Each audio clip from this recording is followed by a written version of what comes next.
We're having love and oneness. Everybody to have love and oneness today? Yes? Very cool. I was down on Paradise Boulevard and golf course the other day, and it's when we had all those rains. And I saw that there were two kids, and they were standing, and the water was rushing. They were at the bus stop, and they were not able to catch the bus. And I guess the buses had stopped running. And so they were on their way to the center. They were on the way to church. And so the boy says, you know, I go to the Baptist church. And the girl says, well, I go to the Catholic church. So they're standing at this bus stop, and there's all this rain going by. And so they finally decide that he usually goes off to the left, and she usually goes off to the right. But they're going to go ahead and go together because they can cross all this flowing water. And so what happens is they decided, you know, the girl says, I am wearing my best Sunday clothes. My mom is going to get so mad because I'm wearing my Sunday best and I'm going to get so dirty. And so did the boy. He says, you know, my suit, this is my very best suit. I don't know what to do. So what they decide to do is to disrobe. And so that's what they do. And then they put their Sunday best and their shoes and everything on top of their head, and they cross the water. And then he's getting ready to go to the left, and she's getting ready to go to the right. And he says, you know, I did not realize the difference between Baptists and Catholics until this moment. But if you think about it, we're all one, right? We're all made of the same stuff. We're all part of this love and oneness. And so our cells of our body are made of this oneness and this oneness stuff. And Dr. Ernest Holmes, who is the founder of the Science of Mind, which is a guide for spiritual living, he talks about love being the prism. He says, through the prism of God's love, I recognize the oneness of God, and he says man, but nowadays we say and humanity. And I have perfect vision right now. So he affirms for us through that we have oneness, that we're all a part of the same stuff, through the prism of God's love. I recognize the oneness of God and humanity. And it's what the Nobel Prize winning physicists say today too. They say the very same thing. They say that we're in this sea of energy, and that we're in and out of the sea of energy in milliseconds. And it goes from, we're all made of the same stuff. Our bodies are made of the same stuff that this podium is made of. Nothing is solid. That there's pure potentiality and possibilities, and there's particles and there's waves. So this podium is made out of the same stuff. And what physicists prove is that our thoughts matter, right? And that our sea of energy that we're in is part of this oneness, and we're all a part of that. And so why do we see something solid? Why do we see a person crossing a river? Why do we see that instead of just flashes of energy? If you think about a movie, anyone ever been to a movie? If you think about a movie reel, the movie is a collection of 24 frames that goes by really quickly, and each frame is separated by a gap. And because of the speed at each frame that it goes, because of the speed, our eyes think that we see a continuous moving picture. And it's the same thing with television, the boob tube. If you think about the tube, television is simply heaps of electrons, right? Heaps of electrons on the screen in a certain way. And it creates the illusion of form and motion. Motion pictures and television, it creates that illusion. Excuse me. And what our senses do is it realizes that there's that continuous movement. And so we have sight, we have sound, we have touch, we have smell, we have taste. And so each of these senses have a specific spectrum. Dr. Ernest Holmes talking about the prism of love. We have that spectrum of love and that energy, the way that we show up in the world. And those images make up our internal map, they make up our interpretation, that, oh yes, I can cross that river and go and wear my Sunday best on the other side. So as we look around us, we know that we have everything that we see in our physical world started as an idea. We have those thought forms. And it starts as a thought. Every physical thing we have, there's a physical object, and it literally is our mirror. We have this mirror and this reflection of love and oneness in our life. And quantum physics shows us that the world is not really like a hard and unchangeable thing. But yes, we can change our thought forms. We can change that individual energy. We can have that shift happen in our collective energy, our collective thoughts. And so what we think is really true may be more of an illusion because it's moving. There's that movement, that sea of energy. And so what are we made up of? We have molecules, right? We have molecules that are in our body. And those molecules are the cells of our bodies. They end up being tissues and organs. And what are those cells made up of? Well, they're made up of molecules. And those molecules are moving. And so what are the molecules made of? They're made of energy, right? So you and I are pure energy. We're pure light. We're pure love. We're pure in this sea of oneness, in this sea of energy. And imagine yourself as a powerful electron just in this moving parts. I get goosebumps just thinking about all those, if you think about all those molecules, just as those goosebumps of inspiration. And quantum physics even tells us about the act of observing an object causes it to change its nature, our act of observing. So we get to take notice and we get to be aware. We get to enliven and enlighten up in our world very often. So the cause is thought, and the body is the effect. And so when I hear Ernest say, through the prism of God's love, I recognize the oneness of God and humanity. There's unification, and we have this beautiful tool called affirmative prayer. What if we all just hung out in recognizing our divinity in that sea of energy, just recognizing how unified and how a part of the one that we are, that one principle, the love intelligence, and the very same thing as my body's made up of the same stuff as the podium, and that we can live and we can love even more fully, and we can be set free in this moment. What I know is that we can absolutely love well, and that we can live fully, and that we can deeply be in surrender. We can let be and let go and set free. And it depends on what we focus on, right? So we have the movie, we have the moving picture, we have the television, and sometimes we have things in the foreground and sometimes we have things in the background. And so sometimes we get to shift, bring stuff that's in our background of our awareness more to the foreground, and to have that shift of what our attention and our focus is, because we can shift that context, knowing that we're in a context of love and abundance. So have you ever been driving down the road and like a friend of mine had pointed out, I really want to drive that yellow Lamborghini. And then from here on out, we're always noticing that yellow Lamborghini that shows up.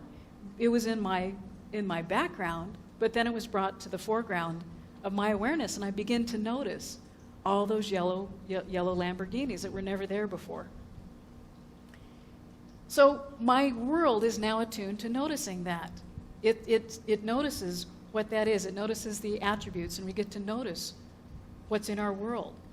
We have meditation where we can begin to notice our sensations. We begin to notice our allowing, our accepting, our appreciating of this very moment, and to know that God is truly love, that there is the self-givingness of spirit at all times. It's giving forth of its divine essence, its divine nature.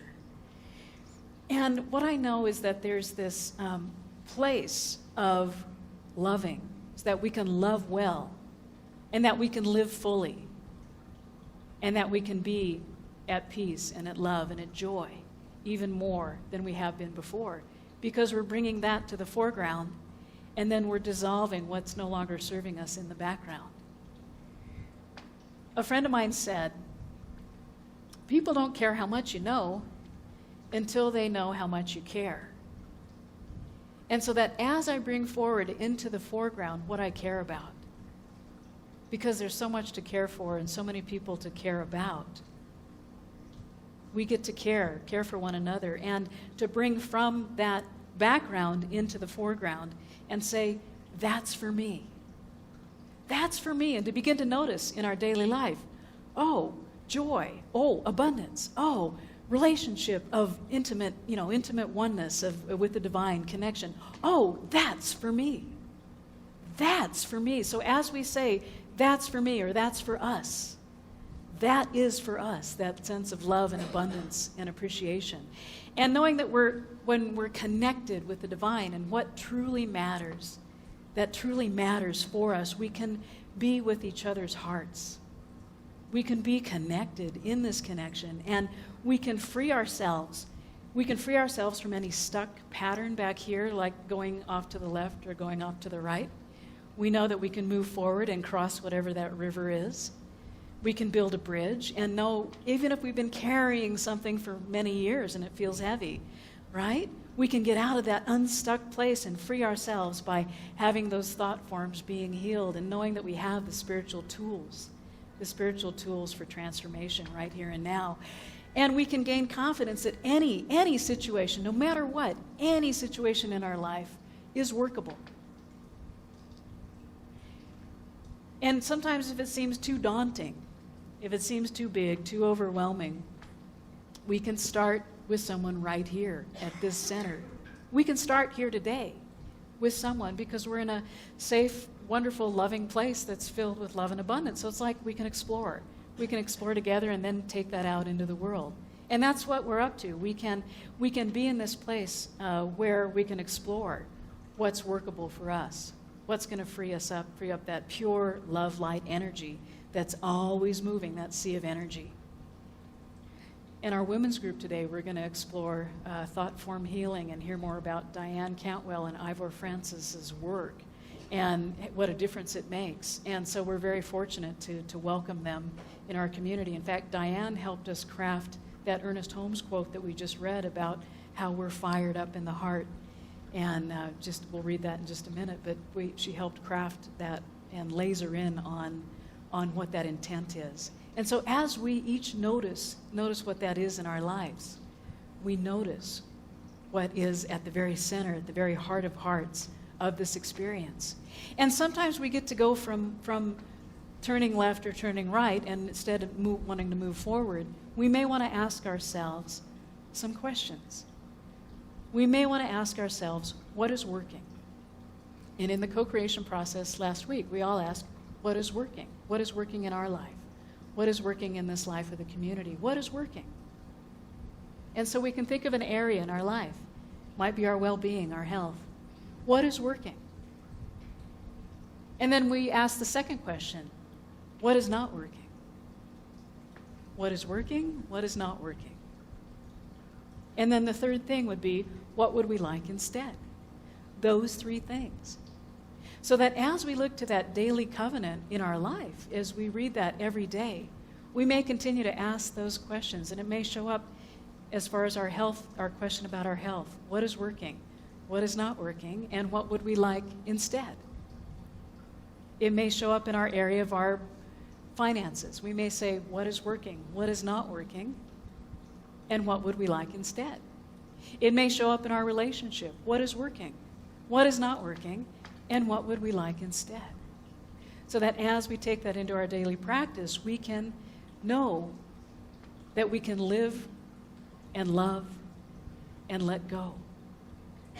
We can let go and let be and be in a sense of surrender, knowing that as Jack Kornfield's Buddha's Little Instruction Book says, it's kind of a distillation of Buddhism. Lots of tools today.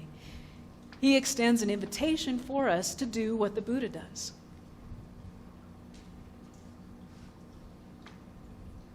The quote is, in the end, these things matter most. How well did you love? How fully did you live? And how deeply did you learn to let go? So how well did you love? It's vital for us to know that we're in our thoughts and our words and our deeds, that we're showing up as the love and oneness. In a field of oneness, in a field of that sea of energy, that possibility, that infinite presence, that one principle, and to know that there's some examples. It's, how did I show up on the freeway? How did I show up with someone that it was kind of hard to handle? How did I show up in a situation at work where something wasn't done and needed to be done? How did I show up when somebody was late? How did I show up when there was a situation with a teenager? How did I show up with a situation with someone who's moving into a different living environment, and I'm having to help them move and to grow and to learn and to love more fully and to live and to deeply learn to let go, knowing that spirit is absolutely this field of infinite possibilities. You get the drift, right? So how fully did I live? Living fully, living gently, living in kindness of heart. Are we having a positive impact? When we think about the moving picture, that movies or the tube, we know that we're having an impact of our images that we have in our words and our thoughts and our deeds. How deeply did we learn? Are we learning as much as possible and just allowing it to just be and to let go and to surrender into that place? So I have a story about surrender. I have had company, I have kind of this revolving guest room, right? So kind of a revolving guest room, kind of our satellite campus when people come to town. And what's so funny is we got to call in, so Sherry Johnson, who's our ministerial intern, we got to call in one of our friends on the road. And we'd been actually collaborating with another one of the centers and saying, hey, what about this picnic in October? So it was really business, even though it looked like pleasure. And so we had driven up to Santa Fe. And when we got to leave, you're gonna love this. When we got to leave, we're talking, we're having a good time, we're in the moment, we're experiencing love, we're experiencing oneness and how great, and there's beautiful vistas and lots of artwork in the Capitol building, and just filled up, we're just full, we're loving life, we're living fully, we're just dynamic, this wonderful energy, this sea of energy, just having a great time. So we're getting to go come home. I did not notice the sign that said north or south. We're talking, we're having a good time. And about 100 miles later, I said, where's Watrous? Where's Las Vegas? Fortunately, not Nevada. Where's Las Vegas, New Mexico? I kept looking for Sandia Mountain on my left shoulder, right? Because if it was on my left, I'd be going south. I kept looking for that, and I kept looking for the turnoff to Bernalillo. And what was really amazing, so even though it added a couple hours, 100 miles times 2, even though it really, and what's so funny is I had my oil changed yesterday because we always need to stay fit. And I thought okay, my car needs some fitness and it's kind of making this noise. And so my new friend Isaac says, my new best friend Isaac, changing my oil, he says, you didn't have any oil on your dipstick. So there we go, for self-care and for having love and oneness. But we were having such a good time. I didn't notice that I was like 200 miles. I was like 100 miles and then had to come back 100 miles. And then to have my tank full. And so no matter what, we were experiencing love and oneness. And what's really cool is Isaac took care of me yesterday. We're all taken care of. And so blessings come from unexpected things. It could have been one of those situations that, we could have looked at it in a whole different way. So we can look at things in a whole different way. I talked a little bit earlier about noticing what's empowering to us. And that there's 3 areas in this co-creation process that we just did that I want to remind myself of. Because in the moment when I says, where's Watrous? I got to be grateful, right? I got to be grateful. I got to have an attitude of gratitude. And to say that I'm grateful that God is gracious and that it's still light, and it's still light, and we realized that we didn't need to go another 100 miles to figure out where we were. We had a wonderful dinner. It was really sweet. So whatever we're grateful for increases. So we had a wonderful time. It was one of those hilarious laughs where we had to open the doors to the car and spilled out with laughter because it was hilarious. It's like, now I heard Waldo. Where's Waldo? I heard that Waldo has been found. But there we were. Watrous, yeah. He was probably found in Watrous. And so then I had to realize my responsibility. So if we have this attitude with our family, with our neighbors, with our coworkers, our grandkids, we get to have this gratitude. And then we also get to say, well, I'm responsible. Sure, we were talking and didn't notice the sign that didn't say south. We got to fly north. And so I can say, I'm responsible for this experience, and whatever we're responsible for, we can change. Can anyone identify with this? Can you imagine a situation? There's something that I am responsible for that I can change sometimes, more often times than not.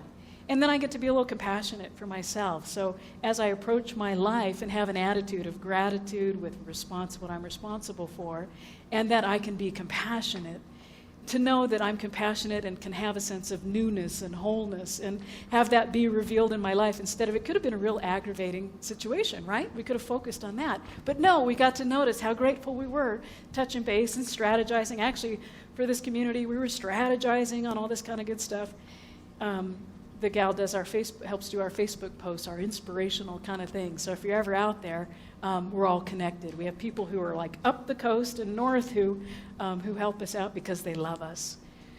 So finally, if we want to serve that divine purpose of love and oneness, we can notice those possibilities that are in our life. We can notice the powerful possibility that's in our life. We can have that sacred covenant that's in our life and affirm that and be that every day. We can also have visioning happen today, just for a half hour. So if you're not rushing off to lunch, we're going to have visioning at 11:30 here, right here.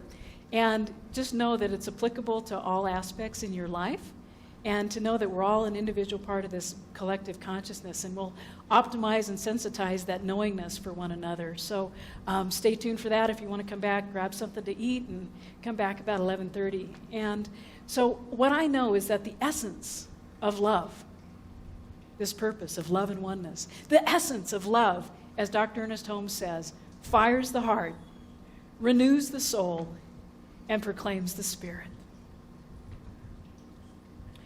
Deeply know that with me today, knowing that we're in a field of love and oneness, knowing that we're loving deeply, we're living fully, and we're letting go and letting be and setting free.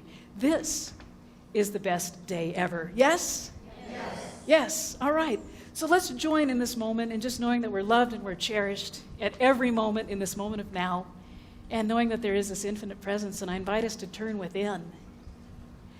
And just having a deep breath right here and knowing that there is this divine essence which is breathing us. There is this essence, there is this pure potentiality and possibility that shows up as all my well-being, and that knowing that there is this infinite presence and power which shows up as love intelligence from this oneness, from this one principle, from wholeness, from wellness, from well-being. There is this radiant vitality which is in every cell, knowing that the universe is filled with possibility and that God is all that there is. It is everywhere present. It is right here and now. And I know that I'm unified in this unified field, and that as I hang out and recognize and unify with this connection, that there is this divine alignment and being attuned in this divinity, this sea of energy at all times. I draw upon this wellspring of energy, and knowing that it is infused already, and that it permeates, and that it emerges from the highest and best place. And this is the very best day ever. And it shows up in wonderful ways in my life and in the life of this community. I am so grateful, and knowing that in this gratitude that all of this is happening and is heartfelt. There is so much good which is happening. And I release this word in letting go, knowing that I am absolutely living fully, living freely, and loving so, so very much this thing called life. And so be it, and so it is. So it is.